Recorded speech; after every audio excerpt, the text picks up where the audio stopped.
If you've ever been in a Twitch chat, you should know that moderation can be extremely important, especially once your channel grows and your audience becomes bigger and you have more viewers in at a time. Now, moderation can be a lot and it can take a lot of effort out of you, again, if there are more and more people in there, but let's go over some tips and tricks on how to make that easier and a little bit more efficient.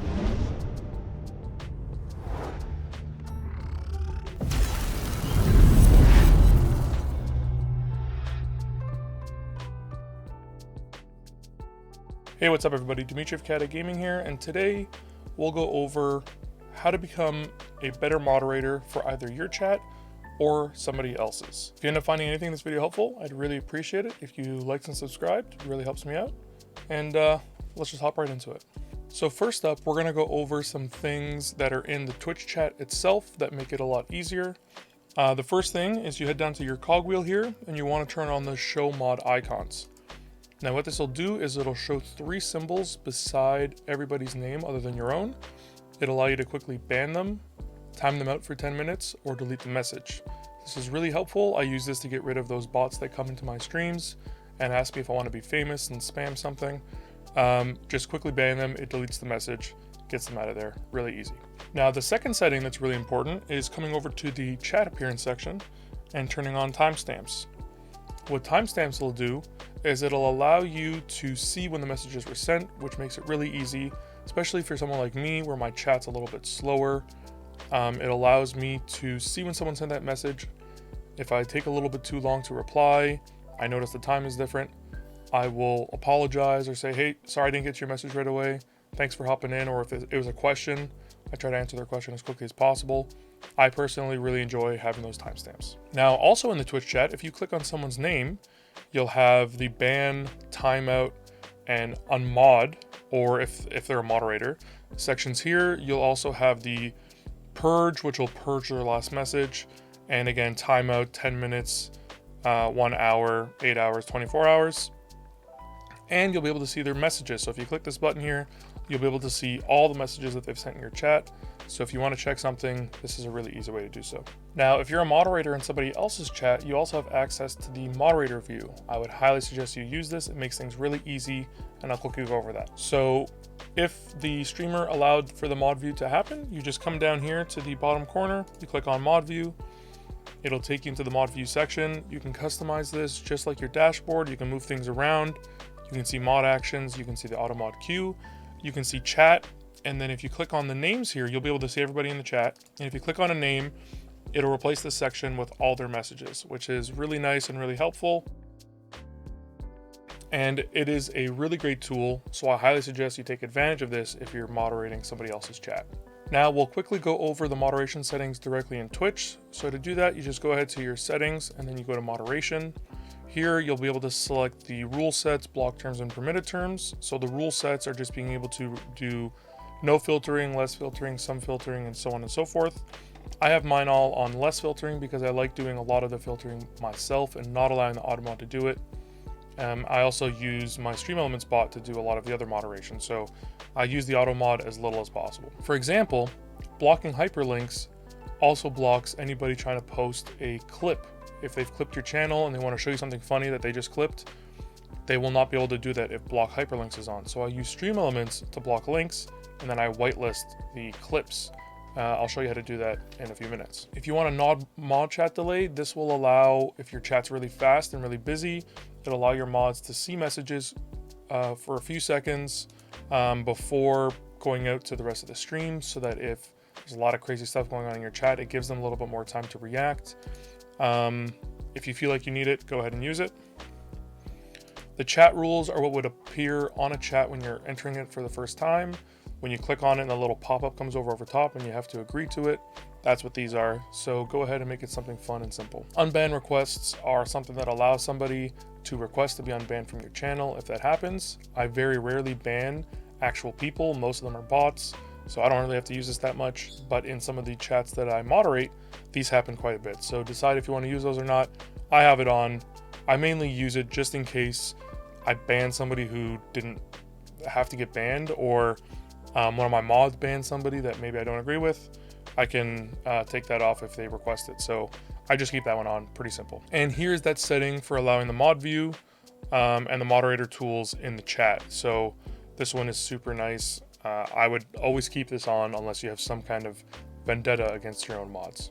So next, really quickly, we'll go over Chaturino. I've gone over Chaturino in one of my other videos, but it's a really great tool. This is what I use to interact with chat a lot while I'm streaming.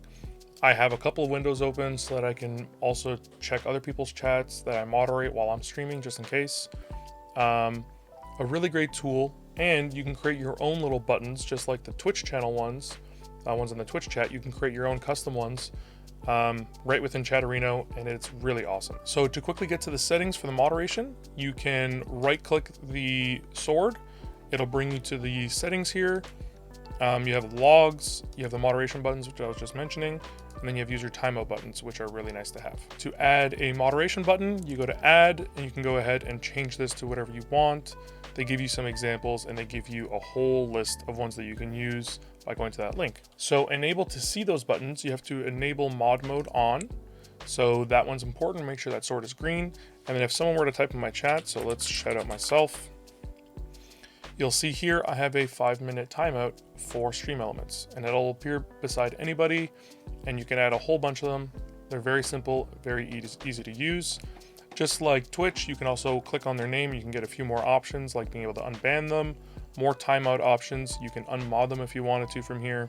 You can ban, you can do a whole bunch of great things. The chat only works for how long the Chaturino has been open. If it's something that was said before Chaturino was opened, it won't be in the logs, so it won't include it.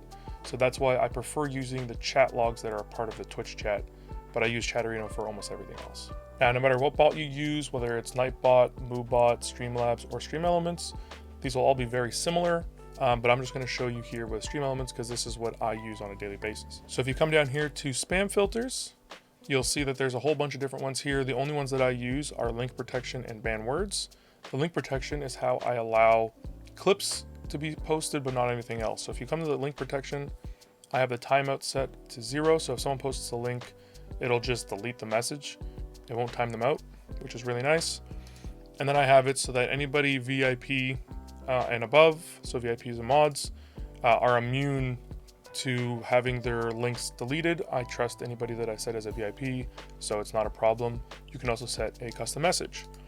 The whitelist is what's important. So if you do clips.twitch.tv, this will allow anybody to post clips from Twitch, whether it's your channel or not, in your chat. And I think this is really important because a lot of people really do enjoy posting clips.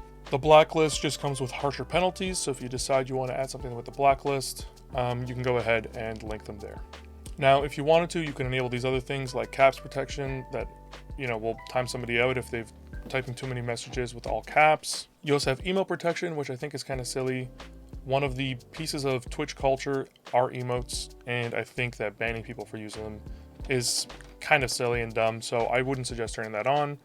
You can also remove lengthy messages, symbol protection, and of course editing your own banned words, which I do. I add new ones that I see come across, or people trying to get around filters by using different symbols or words. I'll add them into here, and it allows me to help keep my chat clean and appropriate. But that's it. It's really simple to moderate your chat once you have the right tools to help you do it. Bots are a really great way to help do a lot of the heavy lifting for you so that you only have to do certain things. And having these extra little tools like the little menus and the little bars that are directly within chat make it a lot easier, so you don't have to click through a bunch of menus to get to something that you need. You can just click it right there, and it's super simple. If you found anything in this video helpful, I'd really appreciate it if you'd like to subscribe. If you have any feedback, comments, or suggestions, feel free to leave those in the comment section below. All these things really help with the algorithm, and I really do appreciate all of them. If you want to have more of a discussion or meet some like-minded people, play some games, feel free to join the Discord. I'll leave a link in the video description below. Lots of friendly faces in there, lots of friendly conversations, and people just talking about different things, whether it's games, tech, music, grass, it's all in there. As always, I stream on Twitch from Friday until Tuesday. Come check me out and say hello. I'd love to see you in there. It's always great when someone pops in the chat and says, hey, I'm just coming over from watching one of your videos. It was really helpful. It's really nice to be able to talk and interact with you guys. So I'm really happy to see you guys in there. Thanks again for watching the end of the video. Stay safe out there, and I'll see you next Friday.